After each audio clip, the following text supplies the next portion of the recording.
valoriser, indépendamment des dispositifs et des politiques, les gens qui les promeuvent, qui s'engagent pour porter des projets de formation. Et donc on a décidé de faire le trophée, non pas de la politique de formation, de l'entreprise qui a une politique de formation, mais du responsable formation, au sens où c'est la personne qui s'engage et qui défend ses projets.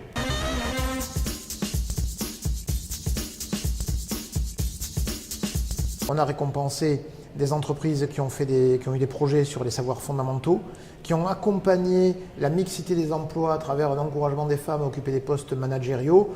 Donc des sujets un petit peu transverses, sachant que de toute façon, la compétence d'adaptation, la compétence métier, le responsable formation, on le fait déjà.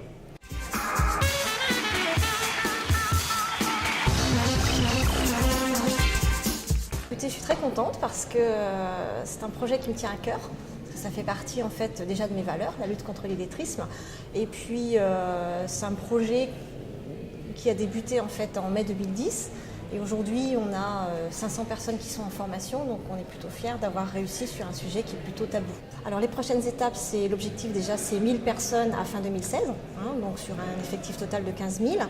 Et l'objectif ensuite, c'est d'accompagner les gens dans un process de VAE, c'est-à-dire que les gens qui n'ont pas eu la possibilité d'avoir des diplômes, on va les accompagner dans la validation de titres ou de diplômes, le cas échéant, comme des CAP de préparateur de commandes, etc.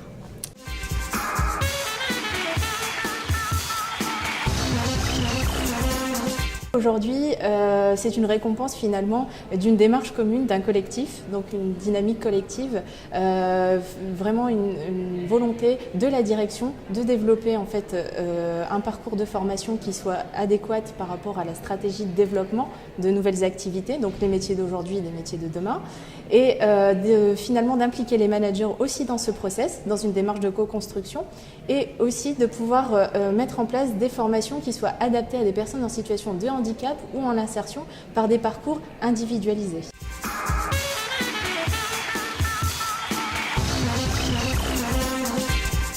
L'idée était de s'intéresser à la façon dont les managers transmettaient les gestes professionnels dans l'entreprise aujourd'hui. Le choix qui a été fait pour susciter l'adhésion du public concerné, qui est un public d'exploitants, c'est de choisir la télé-réalité, et de médiatiser, de scénariser un ensemble de modules dont chacun va représenter une posture ou un geste métier en se calquant et en riant de la télé-réalité aujourd'hui. On a par exemple Cauchemar dans le parking, qui bien sûr fait référence à Cauchemar en cuisine.